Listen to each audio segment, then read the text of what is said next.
Wanama singcha mangpili kasai phekya simna hejamara hati ganao kaisa BJP party office na mana toye kese kering nglaja tipara mothobai BJP o party mongno ruksawoino mia srang salni horoke malkhung subai sukru khlaijaka BJP rokni o bahano subai sukru khlaimani bisingono khoroknei belai kheno sagu dokuman mabai tabuk thimra chajak jibi sakhamnogo borokno refaro hojaka o party mongno ruksawoino tabuk hejamara amchai belai kheno tongkhalok sidra ongui tongkha belai kheno tungkla laijak o party mongno khanawoi GS Bipin Deborma thangai jibi sakhamnogo naikha khoroknei no sagu dokumanai rokno tabuk o khoroknei ni halok belai kheno sidra haigaba thimra chajak ongui tongbaikha hastini lukurok jotono o koktumanu khanawoi jotono kiri koro onglajak tam kok saka khanawoi naidi আজকে আমরা একটু আগে শুনতে পারলাম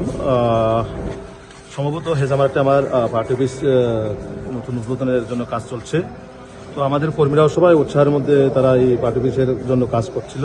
তো কাজটা সেরেই তারা বাড়ি যাওয়ার পথে তাদেরকে রাস্তার মধ্যে আটকিয়ে তীব্রমথার মানে কিছু যারা ওইখানের অশৃঙ্খল বাহিনী আমাদের কর্মীদের উপরে ওনাকে মানে হত্যা করার উদ্দেশ্যে তারা প্রাণঘাতীর হামলা চালায় ওনারা। তো এখন জিবি হাসপাতালে কোনো সময় দাও কোদাল লয়া যেভাবে আমাদের কর্মীদের উপরে হামলা করা হয়েছে হেমার বন্দুক দাও কোদাল টোটালি তাদেরকে জানে মারার উদ্দেশ্যে তারা হামলা চালায়। তো এটা কোনোভাবে আমরা সেটা বরখাস্ত করবে না, আইনের পথে চলবে। সে যেই কেউ হোক তাকে কোনোভাবে আমরা সাড়া দেব না, কারণ আমরা যারাই আজকে আমাদের বুথ প্রেসিডেন্ট দুখিয়া দেববর্মা এবং হিরণ দেববর্মা আমাদের পার্টির কার্যকর্তা একনিষ্ঠ কার্যকর্তা তাদের উপরে যেভাবে হামলা উচ্চতি করবে সেটা বিজেপি চুপচাপ করে বসে থাকবে। আমরা কোনোভাবে চুপচাপ করে বসে থাকবো না। এটার ইয়োগুলা আমরা অবশ্যই আজকে থানার মধ্যে আমরা এফআইআর করুম। এফআইআর মধ্যে আইনের পথে চলবে, যা হবার হবেও করে দেখা যাবে। কতজন আহত হয়েছে? এখন অব্দি দুইজন এসেছে এবং বিশেষ করে পুলিশ ওইখানে বাধা দিতে গিয়ে পুলিশকে পর্যন্ত হামলা করে। তো ওরা এই গুন্ডাবাহিনীরা তারা কোন সমাজের, তারা কি মানুষ না পশু? এইভাবে পুলিশের উপরে হামলা করবে, মানুষের উপরে হামলা করবে, তাও এই প্রাণঘাতীর হামলা ডাও কোদাল লইয়া হেমার দিয়া হাতুড়ি দিয়া। তো সেটা কোনোভাবে আমরা মেনে নেব না। এটা অপমান জনগণ, এটার সুষ্ঠু বিচার আমরা সবাই চাবো। এটা এই বিষয় নিয়ে আপনি রাজ্যের বিজেপি সভাপতি এবং রাজ্যের মুখ্যমন্ত্রীর সাথে কোনো কথাবার্তা হয়েছে? অবশ্যই কথা হয়েছে। আমাদের মাননীয় মুখ্যমন্ত্রী এবং মাননীয় প্রদেশ সভাপতি ওনারা বরাবর ফোন করে খবর নিচ্ছেন আমাদের কর্মীদের বিষয়ে। ওনারাও দেখবেন এই বিষয়গুলো। আমরা আমাদের যে হায়ার অথরিটি ওনাদের কাছে আমরা অলরেডি পৌঁছে দিয়েছি। আপনার ঘটনাটা কি হয়েছিল?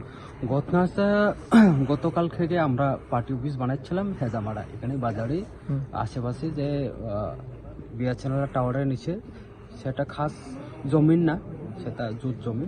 সেখানে আমরা পার্টি অফিস বানাচ্ছিলাম, কিন্তু মঠার কর্মীরা দুদিন আগেই এই কাজকে বদ্ধ করেছিল, কিন্তু বদ্ধতা আমরা মানিনি, কারণ এটা জুট জায়গা। যদি খাস জায়গা বা কেউর যদি হয় তাহলে তো আমরা বানাইতাম না। কিন্তু তারা কেন বাধা করেছে সেটা আমরা জানি না, কিন্তু আমরাও বানিয়েছি, বানাবো, পরের দিনও বানাবো। কিন্তু আজকে নাগাদ আটটার সময় ওরা এসে আমাদের কর্মীকে মারধর করে এখন জীবিতে রেফার এবং আর একটা গাড়ি ভাঙচুর।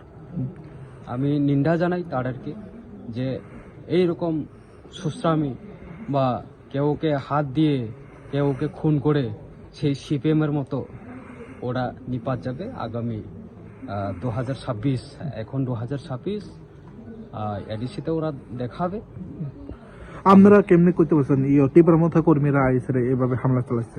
ওই তো আমরা জানি যে খবর নিউজ জানি যে ওরা আসছে, 150-150 মতো ওরা আসছে, আমরা শুনেছি। এরপরেই যখন ওরা আসছে বলে শুনছি, এরপরে জানলাম যে খবর পেয়েছি যে আমাদের কর্মী দুজনকে ওরা মেরে চলে গেল। এখন আপনারা যে বিজেপি কর্মী দুইজন আহত, তাই নাকি জীবিত আছে নাকি? এখন জীবিতে। প্রথমে আমাদের মহকুমা সিএসসি সেন্টারে ছিল, সিএসসিতে রাখতে পারেনি, রেফার করে দিয়েছে, এখন জীবিতে।